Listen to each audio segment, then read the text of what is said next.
Please welcome the 42nd President of the United States, Bill Clinton.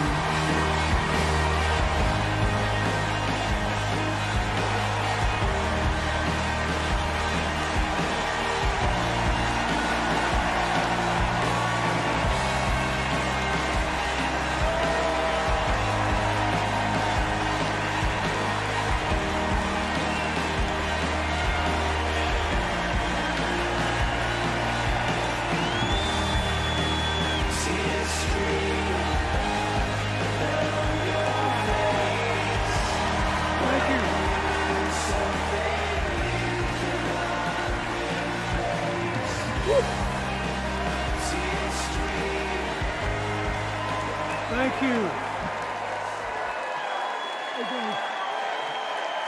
Thank you. Whoa.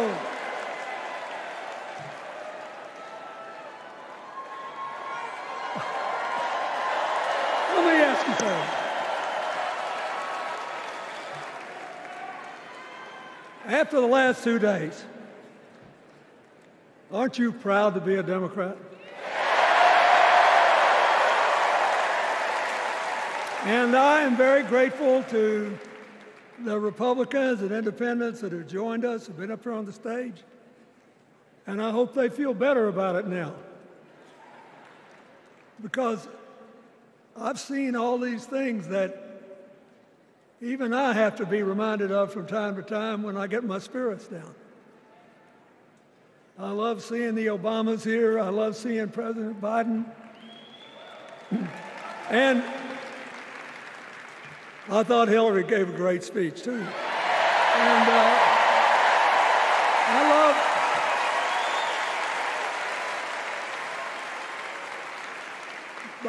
I love seeing all these young leaders. A bunch of them are coming up after me. They look better, they sound better, and they'll be exciting. I do want to say one word about President Biden. Remember, he had an improbable turn that made him president.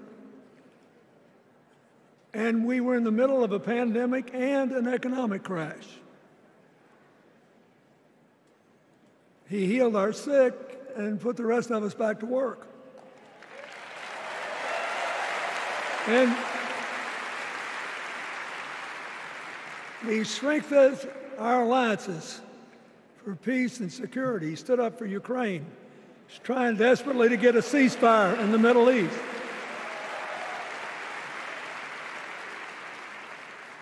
And then he did something that's really hard for a politician to do. He voluntarily gave up political power. And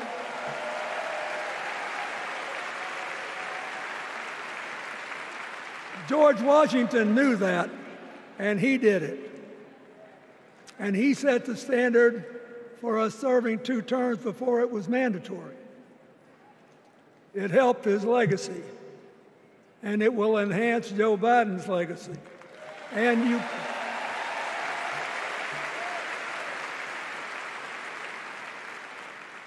it's a stark contrast to what goes on in the other party.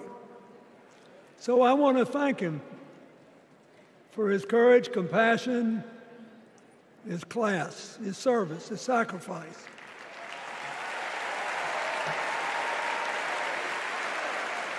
Joe Biden, thank you. And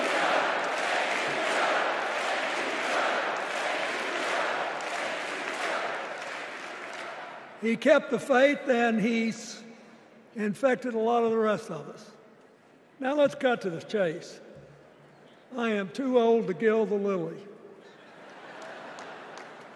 2 days ago, I turned 78, the oldest man in my family of 4 generations. And the only personal vanity I want to assert is I'm still younger than Donald Trump.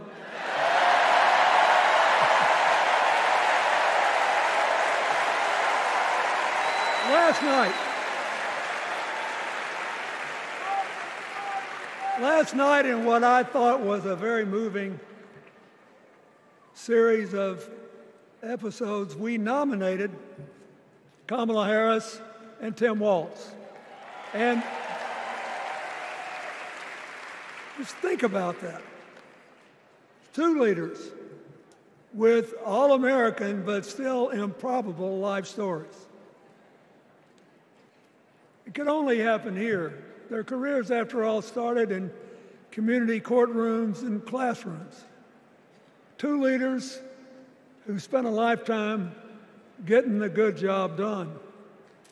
Now, one of the things that I've noticed over my increasingly long life is that a presidential election is unique in several ways. First of all, it's the greatest job interview for the greatest job in the world. Secondly, the Constitution says we, the people, get to do the hiring. And the third thing is that every 4 years, we get to change the requirements for the job. So here's what I'm thinking, because I try to apply this in every election. Will this president take us backward or forward? Will this president give our kids a brighter future? Depends. Will this president bring us together or tear us apart? Will the president increase the peace, security, and stability and freedom that we enjoy and extend it to others as we can? We, the people, we have to make a decision about these kind of questions. And every 4 years, it's a little different because the people come at the candidates, and they say, as they're saying now, here are our problems, solve them. Here are our opportunities, seize them. Here are our fears, ease them.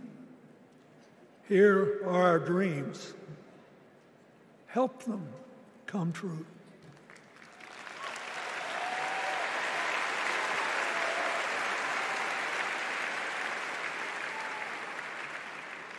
A president can answer that call by saying, I'll do my part, but you have to help me. We have to work together.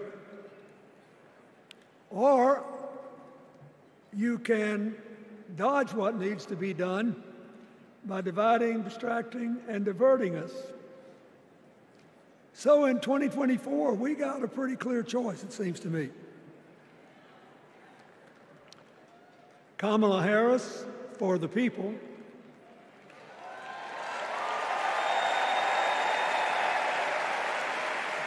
and the other guy who's proved even more than the first go-around that he's about me, myself, and I. I know which one I like better for our country.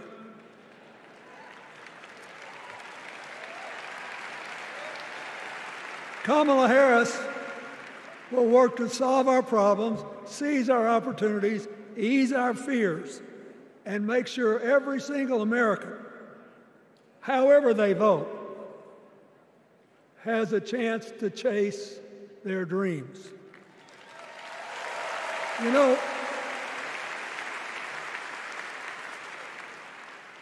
when she was young, she worked at McDonald's. And she greeted every person with that 1,000-watt smile and said, how can I help you? Now she's at the pinnacle of power, and she's still asking, how can I help you? I'll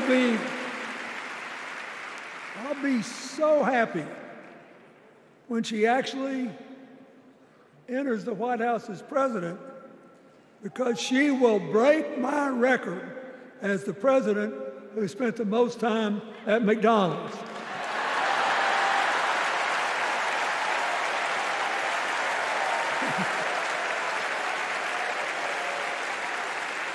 Now,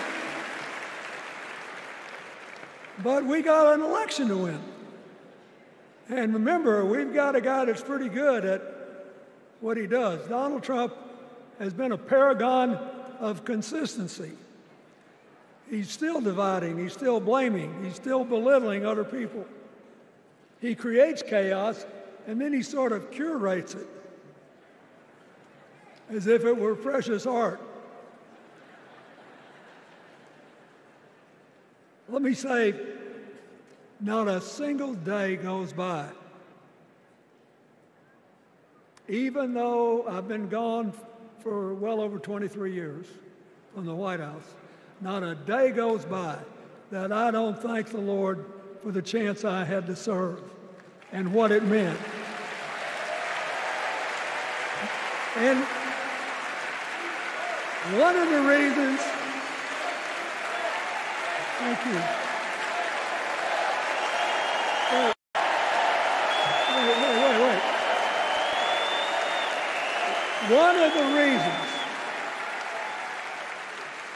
One of the reasons I love the job so much is that in the toughest times, even on the darkest days, if you tried hard enough, there was always something good you could do for somebody else. Now, some days that's not easy to do. You've got to deal with all these emergencies, or there's something going on here, there, or yonder. But Kamala Harris is the only candidate in this race who has the vision, the experience, the temperament, the will, and yes, the sheer joy to get something done.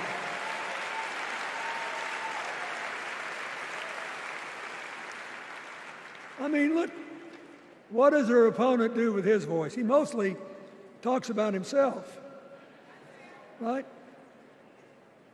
So the next time you hear him, don't count the lies. Count the eyes.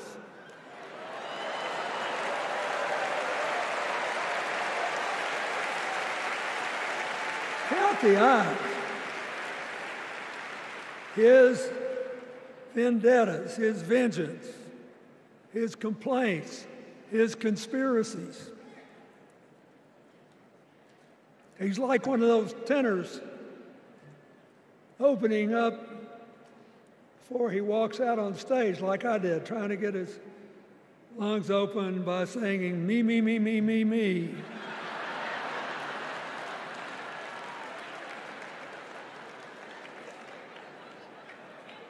When Kamala Harris is president, every day will begin with you, you, you, you.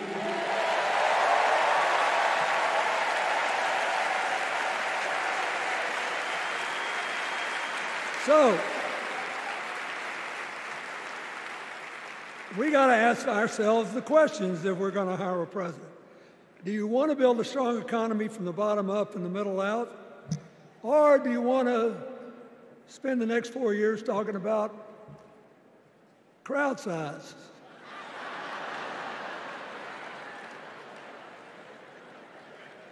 You're going to have a hard time believing this, but so help me, I triple-checked it.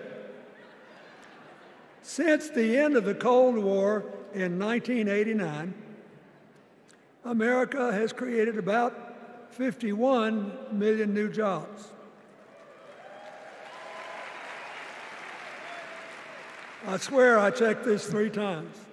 Even I couldn't believe it. What's the score? Democrats 50, Republicans 1.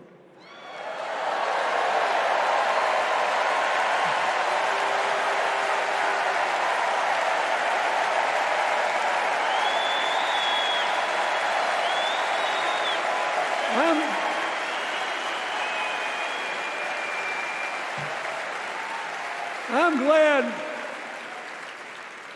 that we've got a championship-winning coach on our team.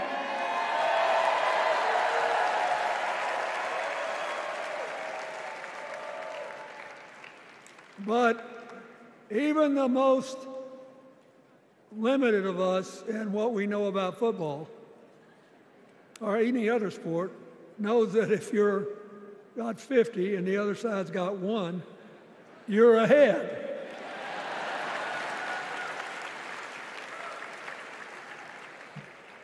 What about affordable housing? It's a terrible problem in America now. We need more. And affordable health care. That's why the Democrats put a limit on monthly payments for insulin and a $2,000 a year out-of-pocket limit. And are trying to cover more drugs by bargaining for prices. We need more financing for small businesses. We need still to strengthen our alliances. I almost croaked in the first debate of this election season when President Trump said nobody respected America anymore like they did when he was president.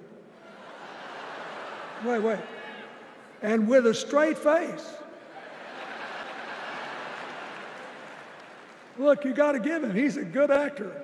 With a straight face, he cited as evidence of the respect that existed for us when he was there, the presidents of North Korea and Russia.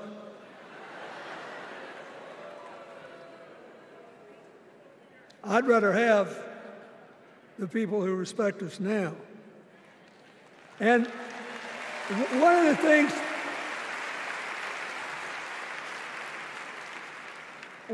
is when you send a signal to the other countries, you want them to know whether they agree with you or not, at least that you're on the level. Here's where you are and what you believe. What are they supposed to make to these endless tributes to the late, great Hannibal Lecter?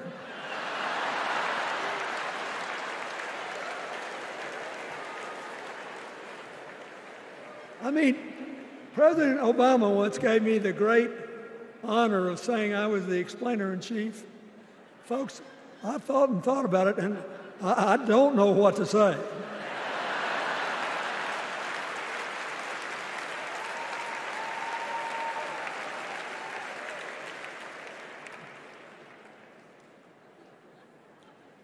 Like Hakeem Jeffries, I too want an America that's more joyful, more inclusive, more future-focused.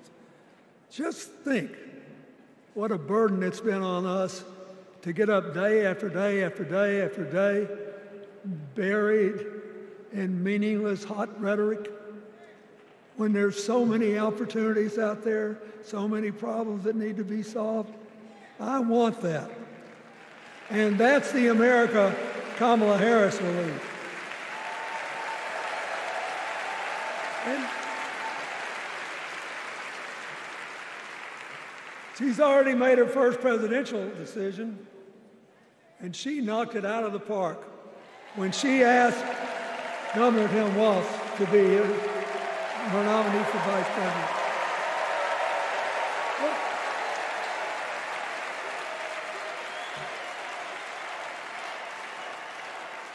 As they used to say when I was a young man growing up in Arkansas, you do not have to be all broke out with brilliance.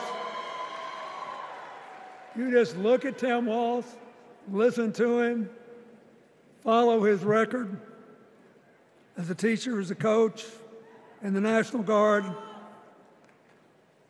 as a congressman, where he was the only Democrat, save one, elected in that district in more than 100 years.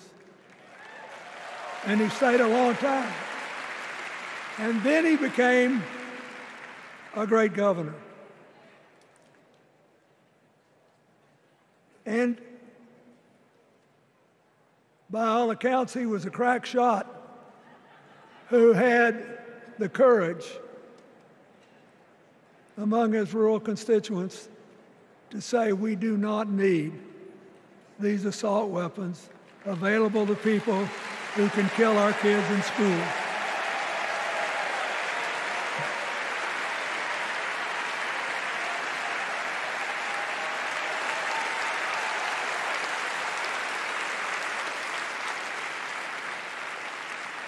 So, armed with her first decision, Kamala Harris confronts an interesting dilemma. We're going to walk out of here feeling pretty good, I think. We've got energy, we are happy, we feel like a load's off our shoulders. And we know we're just being asked to fight the same fight that the forces of progress have had to fight for 250 years.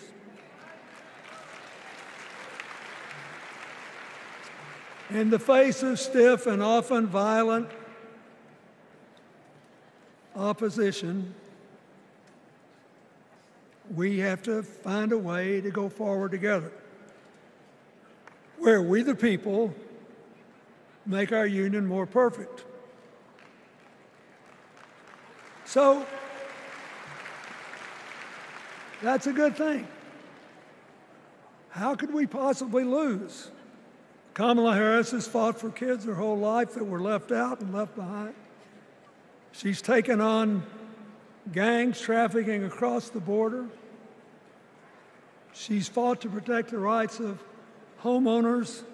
She's been our leader in the fight for reproductive freedoms, and we know a majority of the American people are with us on that.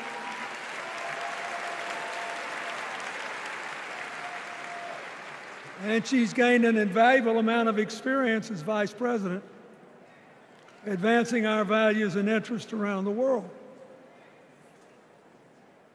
She's already said she's going to work really hard to make sure that no American working full-time lives in poverty or has to worry about their children living in poverty.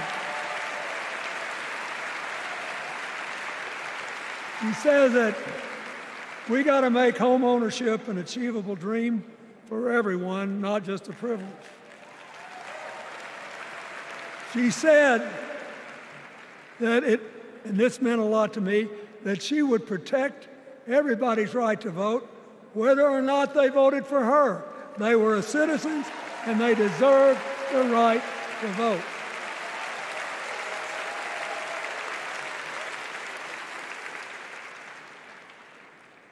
The other day, her opponent implied that as his people voted one more time, they'd be able to rig it from now on and they wouldn't have to vote again.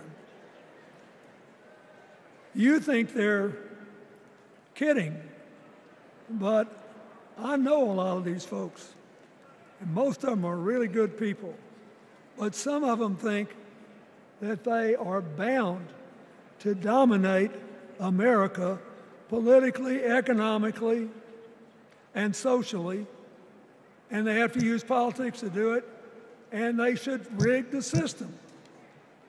I don't believe that. And so here's what I want to tell you. We've seen more than one election slip away from us when we thought it couldn't happen, when people got distracted by phony issues or overconfident. This is a brutal, tough business. I want you to be happy. One of the reasons that President-to-be Harris is doing so well is that we're all so happy.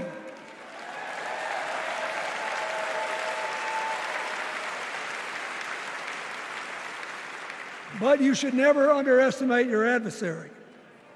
And these people are really good at distracting us, at triggering doubt, at triggering buyer's remorse. As the Obama said so eloquently last night, They are human, you know. They're bound to make a mistake now and then. We got to be tough.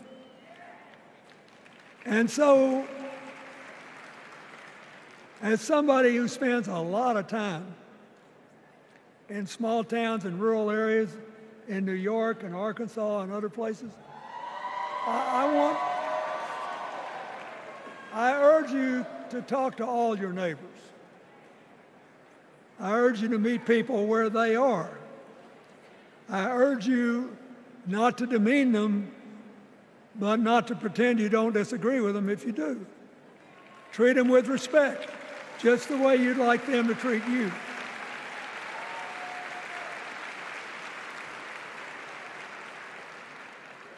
Ask for their help and then follow our leader, Kamala, and ask them, how can I help you? We Democrats right now have a lot of hay in the barn. We've got massive achievements, massive advances, but there's still a lot of slips between today and Election Day that we have to navigate. And so I want to say this from the bottom of my heart. I have no idea how many more of these I'll be able to come to. I started in '76, and I've been to every one since. But no, 72. Lord, I'm getting old. But here's what I want you to know. If you vote for this team, if you can get them elected and let them bring in this breath of fresh air, you will be proud of it for the rest of your life. Your children will be proud of it. Your grandchildren will be proud of it.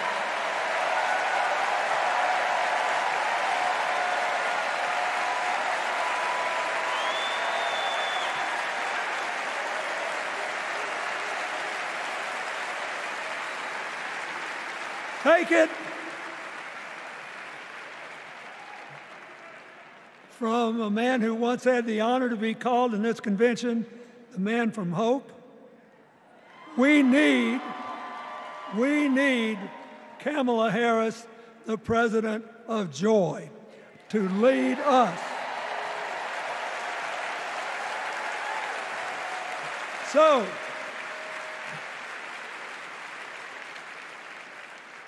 I'll be doing my part, you do yours.